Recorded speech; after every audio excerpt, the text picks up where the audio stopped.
They say every college town has its own rhythm. But for me, that rhythm changed the day I met the art student who lived across the hall. When I first dragged my duffel bag up 3 flights of stairs to my tiny dorm room, I was just another freshman trying to find his place at State University. The hallway smelled like cleaning supplies and nervous energy. 20 doors hiding 20 stories I'd never know. My story, though, began with door number 14. I was fumbling with my key that first afternoon, arms full of textbooks and a half-eaten sandwich, when I heard music drifting from across the hall. Not the usual pop or hip-hop that echoed through most dorm rooms, but something softer. Jazz, maybe, with a saxophone that seemed to curl around the corners and slip under my door like smoke. That's when I saw him for the first time. The door to room 14 cracked open, and a guy about my age peered out, paint-stained fingers gripping the doorframe. His hair was dark and messy, like he'd been running his hands through it while he worked. He wore a faded band t-shirt with holes near the hem, and there was a streak of blue paint across his left cheek that he seemed completely unaware of. "Sorry about the music," he said, his voice softer than I expected. "Is it too loud?" I shook my head, probably too quickly. "No, it's fine. I like it, actually." He smiled then, and something in my chest did a small flip. His eyes were brown, warm like coffee, and when he smiled, tiny lines appeared at the corners that made him look older than 18. "I'm Ethan," he said, stepping into the hallway. "Just moved in yesterday." "Alex," I replied, shifting my books to offer a handshake. His palm was warm, slightly rough from what I'd later learned were hours spent gripping paintbrushes and charcoal pencils. "What's your major?" I asked, though the paint on his clothes already gave me a pretty good idea. "Art," he confirmed with a small laugh.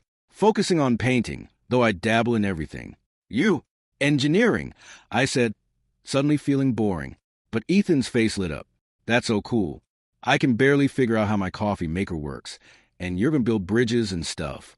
I laughed despite my nerves. "Something like that." We stood there for a moment, that awkward pause where neither person knows that the conversation is over. But then Ethan tilted his head toward his room. "Want to see what I'm working on? I mean, if you're not busy." My stack of textbooks felt heavy in my arms, reminders of the studying I should be doing. But something about the way he asked, hopeful but not pushy, made the decision easy. "Yeah, I like that." Ethan's room was chaos in the best possible way. Canvases leaned against every wall, some finished, others just sketches or patches of color. The air smelled like turpentine and coffee, with an underlying hint of the vanilla candle flickering on his desk. His bed was unmade, covered in art supplies and books with titles I couldn't pronounce. But what caught my attention was the easel in the center of the room, holding a canvas that took my breath away. It was a cityscape, but not like any photograph. The buildings seemed to breathe, their windows glowing like eyes, the streets flowing like rivers of light. "This is incredible," I said, meaning it. Ethan flushed, ducking his head. "It's not finished yet. I've been working on it for weeks, but something's still not right." I studied the painting, drawn to the way the light seemed to move across the surface. "What are you trying to capture?" "The feeling of a city at night," he said, stepping beside me. "You know, that moment when all the lights come on and it stops being just buildings and becomes something alive." I did know that feeling, though I'd never thought about it the way he described it. Standing there, close enough to smell the paint on his clothes and hear the soft jazz still playing from his laptop, I felt something shift inside me, like a door I didn't know existed had just cracked open. We talked for an hour that first day, about art and engineering, about why we'd chosen State University, about the strange loneliness that comes with being away from home for the first time. When I finally left, promising to let him get back to his painting, I felt lighter somehow. That night, as I tried to focus on my calculus homework, I could hear the soft scratch of his paintbrush against canvas through the thin walls. The sound was oddly comforting, like having a friend nearby, even when you're alone. It didn't take long before visiting Ethan became part of my routine. After my morning classes, I'd stop by his room, ostensibly to check if he wanted to grab lunch. More often than not, I'd find him hunched over his easel, completely absorbed in whatever he was creating. Sometimes he'd look up and smile, inviting me to stay. Other times, he was so deep in his work that I just watched from the doorway for a few moments before slipping away. There was something mesmerizing about watching him paint. His whole body was involved in the process. The way his shoulders moved with each brushstroke, how he'd step back and tilt his head to study his work, the small frown of concentration that appeared between his eyebrows when something wasn't quite right. One afternoon, I found him working on a new piece, this one smaller than the cityscape. It showed two figures sitting on a park bench. Their faces turned toward each other, but their features indistinct, like they were caught in a moment of intimate conversation. "Who are they?" I asked, settling into the chair he'd started, keeping beside his easel for my visits. Ethan's brushed paws mid-stroke. "I'm not sure yet. Sometimes I start painting, and the story reveals itself as I go." I watched him add a touch of warmth to the light, falling between the figures. "Do you always paint people?" "Lately, yeah." He glanced at me, then back at the canvas. "I used to do a lot of landscapes, abstract stuff, but people are more interesting. The way they connect, or don't connect. The stories their bodies tell even when they're not speaking." There was something in his voice, a depth that made me want to ask more questions. But before I could, his roommate burst through the door, loud and full of energy from soccer practice. The moment dissolved, and I made my excuses to leave. But his words stayed with me. The stories bodies tell. That night, lying in my narrow dorm bed, I found myself thinking about the way Ethan moved when he painted, the unconscious grace of his hands, the way he bit his lower lip when he was concentrating. I wondered what story my body was telling, sitting there day after day, watching him work. Weeks passed like this. I'd stop by between classes, sometimes bringing coffee from the shop downstairs. Ethan would show me his latest work, ask about my engineering project with genuine curiosity that made even the most boring assignments seem worth discussing. We developed an easy friendship, the kind where comfortable silences were as valuable as conversation. But underneath that friendship, something else was growing. I began to notice things I probably shouldn't have. The way Ethan's shirt rolled up when he reached for supplies on high shelves, revealing a strip of pale skin above his jeans. How his hair fell across his forehead when he leaned over his work. The soft sound he made when he stretched, arms above his head, after hours at the easel. I told myself it was normal. College was a time for new experiences, new friendships. The fact that I looked forward to seeing Ethan more than anything else in my day didn't have to mean anything beyond that. One evening in October, I found him sitting on his bed instead of at his easel, staring at a canvas that was turned away from me. "Bad day?" I asked, settling into my usual chair. He shrugged. "Professor didn't like my latest piece. Said it lacked emotional authenticity. Can I see it?" Ethan hesitated, then turned the canvas around. It was another figure study, this one of a single person sitting by a window. The light was beautiful, casting shadows that gave depth and dimension to the subject. But something about the figure seemed distant, untouchable. "I don't understand," I said. "It's beautiful. That's the problem." Ethan's voice was frustrated. Beautiful doesn't mean authentic. He wants me to paint from experience, from real emotion. But how do you paint something you've never felt? What kind of emotion is he looking for? Ethan was quiet for a long moment. Vulnerability, longing, love. He laughed, but it sounded hollow. Hard to paint love when you've never been in love. Something twisted in my chest at those words. "Never?" He shook his head, not meeting my eyes. I thought I was in high school, but looking back, I think I was more in love with the idea of being in love than with the actual person. I wanted to ask more, to understand what he meant, but something held me back. Instead, I found myself saying, "Maybe you're putting too much pressure on yourself. Sometimes the best art comes from emotions we don't fully understand yet." Ethan looked at me then, really looked at me, and I felt heat rise in my cheeks under his gaze. "You think so?" "I know so," I said, though I had no idea if that was true. I just knew I wanted to take away the disappointment in his eyes. He smiled then, soft and grateful. "Thanks, Alex.